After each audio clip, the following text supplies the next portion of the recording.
Bonjour à tous, j'espère que vous allez bien. On se retrouve pour le brief du mercredi 3 mai 2023. On se fera un petit point Bitcoin, Ether, macroéconomique, puisque ce soir, résultat de la Fed sur la future hausse des taux ou non. Donc ce qui est pricé actuellement, c'est une hausse de 25 points. Donc les taux d'intérêt américains puissent monter. Je vous expliquais ce que ça signifiait dans le brief de lundi au niveau du système bancaire, d'une possible récession, etc. etc.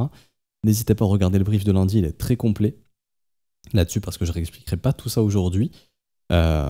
Et je pense qu'on sera bon au niveau de Bitcoin, Ether et un petit peu au niveau de la macro. Ok, on est en début de mois. Pour ceux qui veulent nous rejoindre au sein de l'école et commencer votre formation au trading à nos côtés, donc les professeurs, donc moi-même et mes collègues, c'est en début de mois qu'il faut le faire via le Patreon. Après, ce sera beaucoup trop tard. Donc là, on est en tout début de mois. C'est le moment de nous rejoindre. Si vous souhaitez apprendre l'analyse technique, la gestion du risque, apprendre à créer vos propres plans, vos propres setups, avoir nos analyses privées tous les jours, le contenu exclusif qui est partagé aux élèves tous les jours, avoir accès à la communauté, à nos setups exclusifs, etc. Tout ça, c'est disponible au sein de l'école. Ok, il y a des briefs tous les jours. Des fois, je fais pas des briefs sur YouTube. Là, il y a un brief qui est posté dans l'école tous les jours, le matin, disponible en rediffusion à tout moment avec un timecode. Donc, tout est séquencé en fonction des sujets qui ont été abordés. Il y a également une doc qui est écrite dans laquelle je mets toutes les informations importantes tous les jours. Et vous avez également ici la playlist des cours. Dès que vous rejoignez, vous avez accès à toute la formation ici. Je viens de tourner un cours ce matin, je vais l'upload là juste après, donc il sera disponible dans la playlist pour ceux qui nous rejoindront. Et c'est un cours sur l'importance de maîtriser le paper trading, la gestion du risque, comment débuter, quel setup utiliser, quelles sont les conditions que vous devez surveiller sur un setup et les objectifs que vous devez vous fixer en fonction du capital que vous avez. Ne pas brûler les étapes et pas dire avec 5 000 euros, je vais essayer de faire 3 000 euros par mois. Non. On a parlé de tout ça avec un capital de combien, on peut viser combien en termes d'objectifs, comment il faut y parvenir, etc. Donc c'est un cours que je viens de tourner sur ça. Là justement, il n'y a même pas une heure avec les élèves que je vais leur poster dans la playlist et que du coup, si vous nous rejoignez, vous aurez accès à ce cours exclusif qui vient d'être tourné. Alors du coup, le Bitcoin, donc, pas de grand changement. On en avait parlé, mais les zones de vente, les zones de stop des vendeurs sont au-dessus. Ça, c'est les zones de prix qui nous intéressent. Pendant le FOMC ou à l'approche du FOMC ou un peu après, mais en tout cas on va dire en gros de 19h jusqu'à 22h, donc un peu avant le FOMC, pendant la décision de la hausse des taux et un petit peu après jusqu'à la fermeture du marché américain. Donc ça c'est ce qui va nous intéresser justement. Tous les stops des vendeurs se trouvent au-dessus de ces sommets maintenant et au-dessus de ces sommets, donc une zone de stop intéressante 30 200 $, ensuite 30 700 et ensuite 31 200 $. Pour l'instant, le prix n'a pris aucune direction, on est bloqué entre ces deux bandes, c'est un range. Bad range, ça achète. Haut de range, ça vend pour l'instant. Mais il y aura probablement une chasse au stop de ces deux camps.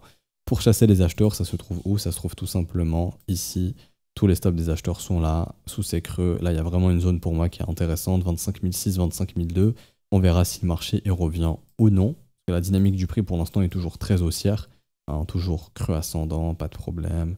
Il y a, pour l'instant, en tout cas en daily, il n'y a aucun, pour l'instant, je dis bien, changement de la structure, le prix est toujours haussier pour l'instant ici. On commencerait vraiment à se dégrader si on s'installe sous les 26 800 et qu'on casse ici. Ok.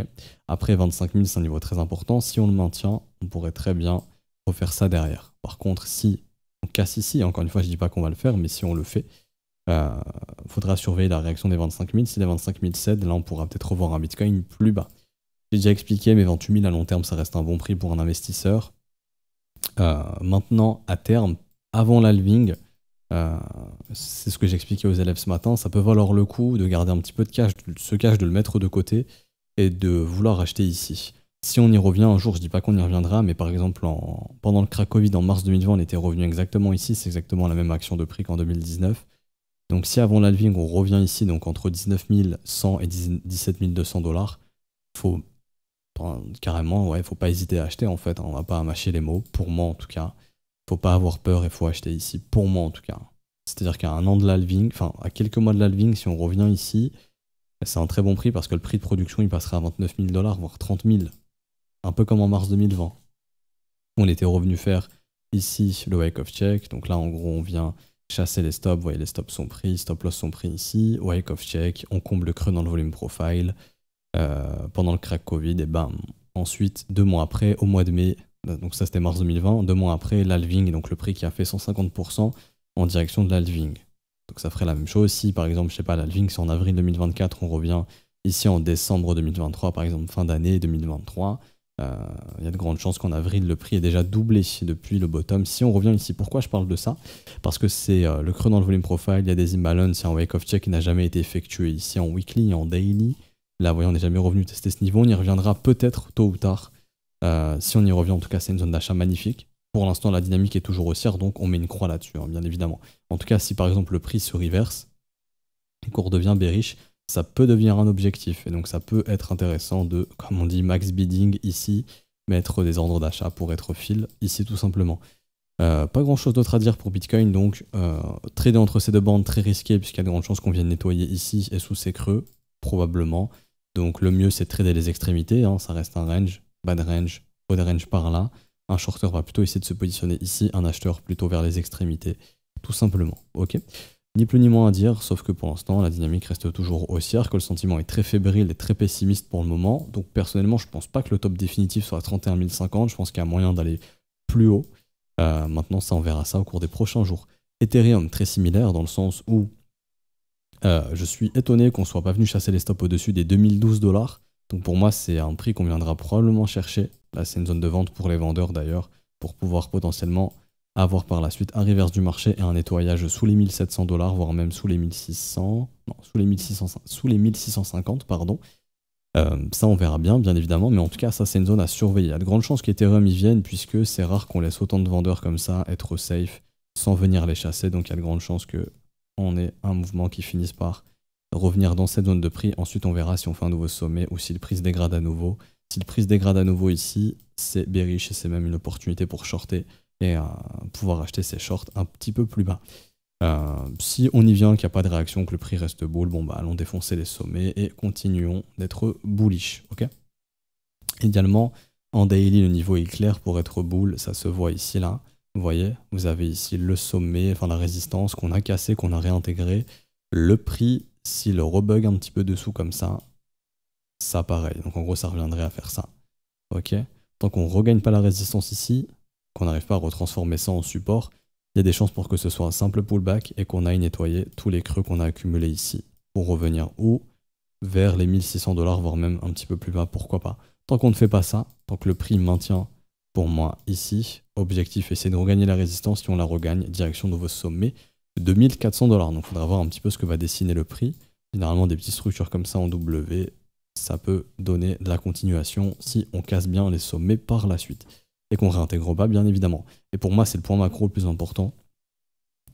Point macro qui va être ici. Donc, le gold qui est venu dans la zone qu'on avait identifiée. Alors, ça, on peut retirer. Donc, là, je passe en H4. Donc, on va tracer simplement la zone de rechargement de short ici. Tac.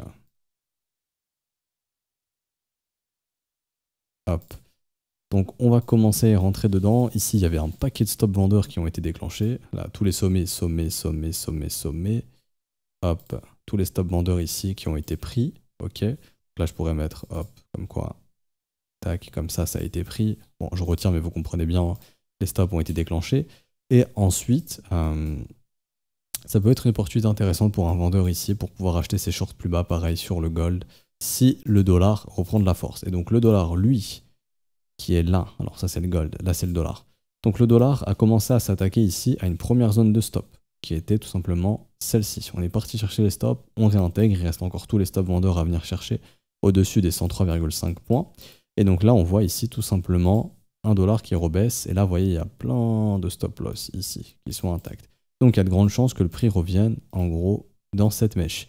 Si le prix tient cette mèche pendant le FOMC, là, il y a de grandes chances que derrière on puisse voir ça. Okay, et qu'on a un rebond du dollar. Je parle juste de rebond, je parle pas de reprise haussière en mode long terme, tout ça, mais un rebond pour aller nettoyer des vendeurs. Tous les vendeurs ici qui sont en train de shorter ou leur stop s'accumule un petit peu plus haut. Par contre, si le prix ne réagit pas ici et qu'on casse, bon bah c'est une nouvelle direction baissière. Et là, il faudra s'attendre à un dollar qui baisse. Et donc ça pourrait favoriser une hausse sur les indices et potentiellement les crypto-monnaies. Par contre, si le dollar, vraiment revient ici, se maintient et repart au nord, là, pendant ce mouvement, on verra probablement le marché crypto qui va un petit peu avoir du mal à monter, voire qui peut baisser, des indices qui pourraient tanker, et des matières premières comme le pétrole, l'or, le silver qui baissent. Pourquoi? Parce que actuellement, ce sont les valeurs les plus achetées. Ici, en fait, au niveau du sentiment, actuellement, Ah, Euro-USD, c'est redevenu bearish ici. Il y a plein de gens qui ont ouvert des shorts sur l'Euro-USD.